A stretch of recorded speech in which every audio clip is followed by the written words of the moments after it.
Welcome to Garden Wise Adventures. My name is Malie, and today we are at the start of another new adventure. Last year I had started seeds in my office for the first time ever and was a little skeptical because I always kill plants that are indoors. Now, it was a huge success, but it was also in my office. It was a little bit of a mess, and then I got cats. Let me show you the culprits. So here is the reason. Cute little guy down here. Barefoot, yes. These guys are the reasons why I have to have a dedicated plant room. They are cute little messes. This is Calcifer. We love Calcifer. And Gigi. Now, if you followed me for a while, you know that I've had two other cats, but those were my daughter's cats. She also moved out, and they went with her. And my son. They're actually going to all be living together. So now I am left with my two kitties, Calcifer and Gigi, and what messes. But they are very cute. I really like them a lot. Where is he? Yep. Hi, Gigi. Now, I didn't think I was going to be able to have a chance to be able to start seeds again. And also I was wanting to start growing more plants indoors. I'd love to be able to grow some ginger, citrus, and I found a new video that shows how to grow and get avocados to fruit in pots. These are all things that I wanted to try, but I didn't think it was going to be possible because of my cats. But then a good and kind of a little bit of a nostalgic thing happened. My son grew up and decided to move out. And what happened is he vacated his bedroom. Now, I'm not necessarily somebody to sit around and mope for a while. So within a day of him moving out, I had his room completely cleaned out and was starting the change over to a plant room. Now, he's not really happy that I started it so quickly, but he's glad that I'm putting his room to good use. The only thing left, and let me flip you around and show you, is his bed. We've got my camera gear on there and everything, and my little oscillating fan. That's the only thing left to vacate out of the room that was his. And now that's going to be going to a new home, hopefully his. I think I'm not exactly sure what bed he's using. But anyway, that's going to be out of the room also. And then we're going to have a completely empty room for a plant room. And as you can see behind me, I've already started my setup. So let me go over some of the things that I'm using. And keep in mind, this is all an experiment for me. I have never had a plant room before, and I'm still really, really new at starting seedlings. The first thing I had to think about was, what to grow my plants on. Let me show you what I've decided. Now, I watched a lot of videos and talked to a few people, and I decided the best thing for me to use to grow plants on in the beginning is this steel racking system that I just bought on Amazon. I know I've seen them at Costco and stuff like that, but it was not super expensive. It gives a lot of airflow, and I could adjust the height of the shelves to what I needed. So I have a shelf that's going to be pretty deep so that I can grow taller plants. I have some narrow shelves for the seedlings starting, and then other shelves that I can up those to. I also have the same setup that I used last year. It's just basically a card table, what I had, and my little grow light, my hanging system for my grow lights that I made last year, and it worked pretty well. Each one of these lights can be adjusted as needed. They're all strung together. So now let's talk a little bit about lights. These lights right here are the Fairy Morris grow lights that you can get at Home Depot, and even Walmart carries them. They're T5, high output, and they worked really well with my seedlings last year. I didn't see a problem. But you do need quite a few of them. They're only 2 feet long, and you need quite a few of them to get good coverage. I had 5 last year, and I had a few plants that struggled with stretching. So now I have 6. To get good coverage. I can fit 4 trays of seedlings under this. So for the new lights, I talked to a lot of people, and the ones that they suggested that I thought looked like the best were found at Walmart, actually. They were the Walmart shop lights. Let me see if I can get under here and show you. They're LED, and I don't understand the numbers, but they're 5,000 Kelvin and 5,000 lumens, both. Supposedly, that's the best for green growth. It's not going to be the best for flowering plants, but I'm not going to plant any flowering plants here. So these at Walmart were $48 each, and I put 2 of them under here for my 4 trays. I can fit 4 trays on each one of these shelves. So see, I have my trays right here. But since these were so expensive, so this one shelf right here cost me almost $100 worth of lights. I found some cheaper lights that were 4,800 lumens and 5,000 kelvins that I assume, and they're LED lights, I assume they're going to be the same. I got 2 of them. So they were there were 4 sets of lights for $79. So I ordered 2 sets, so I have 8 sets of lights, 2 on each shelf. So that didn't cost as much as the Walmart ones. So now we're going to be able to test and see which ones do better. And what I really like is I found this power cord surge protector with a timer on it. The side that is plugged in right now is on a timer. The other side is always on. So these lights will go off and on according to the timer.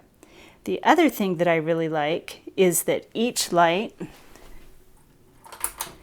can be turned on separately. They each have a pull cord. So if I have shelves that I'm not using, I don't have to have the lights on. And they will all go on with timers.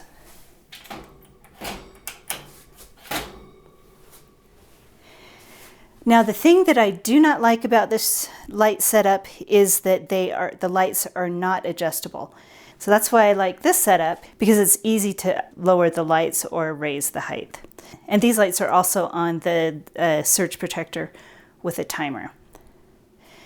Now for the eventual fruit trees that I'll be growing in here, like I said, I want to grow citrus and avocados. I researched a lot and I found that these lights, which it came in this box, let's see if I can get it so you can see it. The Sansi lights, 24 watts LED, sunlight white. Supposedly, those were really good for growing fruit trees indoors. The one in the back here is just a grow light that I found at Linden Nursery. So we're going to be able to test all sorts of different lights and see how well they do. Let's show you the seeds that I'm going to start. It's a little early. It's the beginning of February, but I wanted to grow some lettuce in my house. I wanted to get some cabbage and kohlrabi ready for my hoop house because I would like to put those out a little bit early.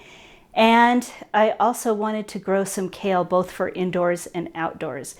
And I also heard that onions needed to be started earlier. So last year, my onion seed starting was a complete failure. So we're going to see what we can do a little bit different to make that work. So let's show you my setup. Now I moved the light racks off my table so I could use this, but this is the setup that I have. So here I have 2 self-watering trays. One is smaller, it has 72 cells, and those are going to be for seedlings that I'll transplant into the bigger cells. And then here are the bigger ones. The bigger ones I'm going to use for the seeds that I am going to grow indoors, for my indoor lettuce garden, maybe some kale that I can grow indoors, and for the onions. And then these will be for the cabbage, the kohlrabi, and anything that I want to transplant and take outside. Here I have my seeds. As you can see, I kind of went a little crazy with the lettuce, but I've got mesclun and regular lettuce that I'll mix up together and put in my pots. We have some basil to grow indoors. This kohlrabi I grew last year. It's Super Schmelz kohlrabi. Gigantic bulbs, and they were so sweet and tender. I loved them. You could put them in soups or eat them raw. They were great. We've got my cabbages. This is the one I used last year, and it was the market early. And here's a new one that I got that was an early bird cabbage, and we'll see which one works better. All my different varieties of kale. I've got red Russian and dinosaur kale and some curly kale. And then we're going to try different types of onions. I tried the Walla Walla last year. They didn't work well, but I love them. So I'm going to try them again. Then we have Spanish sweet, Spanish yellow, and bunching onions. I've got my tags. Don't mind that they're all facing different directions. They're all written different times. So let's get started planting these seeds. Now I'm not going to go over really in depth about onions. If you'd like a better guide for growing onions indoors, you can go to Garden Answer. Laura, I can't remember her last name, but she does some excellent videos, and she did one on onions and talked about day length and what type of onions are best for your area, but that's an excellent source. But I'm growing what I love to eat at my house, and I always, when I go to the garden center, they always have Walla Walla and Spanish sweet and white and Spanish sweet yellow, so that's why I'm growing those. Those get big, huge, they do well in my area, and I love to eat them, and they seem to store well for me. So as you can see on the seed packet, it says we're going to plant them 1/4 inch deep, and when you buy onion seeds from the garden centers, they are very thickly planted, and then you just separate them out. So I'm going to just spread them as thickly as I can using all the seed packets that I have, and then cover them with a little bit of soil. And then, like Laura does in her video, I'm going to cover the tops with vermiculite. Liz Hamilton in several of my videos, or at least in one of my videos, has talked about using vermiculite over your seeds. And I think that will help with the problems I had with germination last year and growth. So let's sprinkle several onion seeds in this one and in this one. These are going to be my Walla Wallas. I'm going to do them pretty thickly because these are last year's seeds, and I don't know what the germination rate is going to be on these. We'll see how it works. Okay, and then we're going to next, let's mark that with my Walla Walla yellow. The next will be the white Spanish sweet. We're going to put a thick layer of white Spanish sweet just to make sure that the germination rate is okay. Hopefully we can grow these well this year. We're going to do my 1 cell of bunching onions, just because this one is the next one in my lineup here. We're not going to seed these as thickly. And then we're going to do the Spanish sweet yellow. Now these are newer seeds. These I just bought this year, so I don't think I'll plant them as thickly as the other ones. Hopefully the germination rate is good. So we have all of our onions. Now we're going to put some curly kale in there. Just going to put a few seeds in here because we're not going to grow those as thick as we did the onions, or as thick as we do lettuce. I really like the loose leaf blends of lettuce, and these are going to also be covered very thinly. 1/4 inch of soil on the top. Now we're going to do this quite thick, and we're going to do the same blend in each cell. Now I love to mix my lettuce with mesclun, so we're going to do a nice mesclun blend here and mix that in with my gourmet mix. Now I have some pre-moistened seed mix, and I also pre-moistened the mix, what's in my containers already is a pre-moistened seed mix, and I use Miracle-Gro because Liz Hamilton says that's what she uses, and she's amazing, so we're using the same thing. We used this last year and it worked really well. It holds the moisture really well, and seems to be just a really great growing medium. I'm sure there's many other varieties of soil mix that you can use for starting seeds, but definitely use the seed starting mix because it's a finer material, so you don't get as much chunks that are in the way. So we've got that down, and now just like Liz Hamilton, And also Garden Answer, you know, Laura with Garden Answer, I am going to put a layer of vermiculite over the top. Now vermiculite is different than perlite. I've done videos of me using this in my garden. This holds a ton of water. It's basically expanded. I think it might also be volcanic rock. Peat or perlite, I think, is volcanic rock. Not sure exactly what this is, but it's a mineral that expands as it soaks in the water, and then it slowly releases it. So I think that's why it helps with seed starting. I decided to use it instead of just on the onions. I'm going to use it on all of the plants. And that tray is done. Now I'm going to plant up this other tray over here with my cabbage and kohlrabi. Oh, I totally forgot my basil. Well, I'll start another one a little bit later with my basil.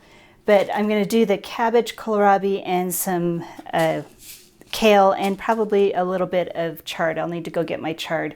And I'm going to plant these up over here. I'm probably going to only use one of these trays and not the full thing because I really don't have enough room for too many plants. So let me get that done. So we got everything planted now. I did use some extra cells because I decided to just try my basil in these, and then I can transplant that out into larger containers if I want and give some to friends. I'm not going to use the vermiculite on this just to see how it works. But I know it's going to be fine because last year I did not use vermiculite. This one has the vermiculite, and now we're just going to water it in. So the last thing I have to do is fill these trays with water so that the wicking system can work. As you can see, they're a self-watering container, and they have a wicking mat underneath. So we'll fill that up, and I think I'm going to put plastic wrap over the top because this area over here is not tall enough for a dome and the self-watering tray. So let's get that done. Now I also forgot to mention I have a heating mat. I only have one. I tried to find another one, but they're all sold out everywhere. So I'm going to see if I can use that heating mat for 2 trays. The back end won't get heated, but these lights under here, it gets pretty warm. So hopefully that'll be enough heat. So we were actually able to get everything done and set up and cleaned up. Got our lights back on the table. And it turns out that the domes do fit under the lights. And I'm a little disappointed in myself. I had 3 of these domes and somehow I've lost 2 of them. I don't think I would have thrown them away, but that's okay. I am using plastic wrap, so that should work. I will watch really carefully for when the seeds pop up, and once the seeds pop up, I will remove the plastic wrap. And I will turn off the heater and take the heater out of there. So we're excited to see how long this takes, and I will keep you updated. So thank you for coming on this adventure with me. I would love to hear if you've had any success starting seeds and what you're growing now. Now, if you've liked my videos, please like and subscribe, and go have a wonderful garden adventure.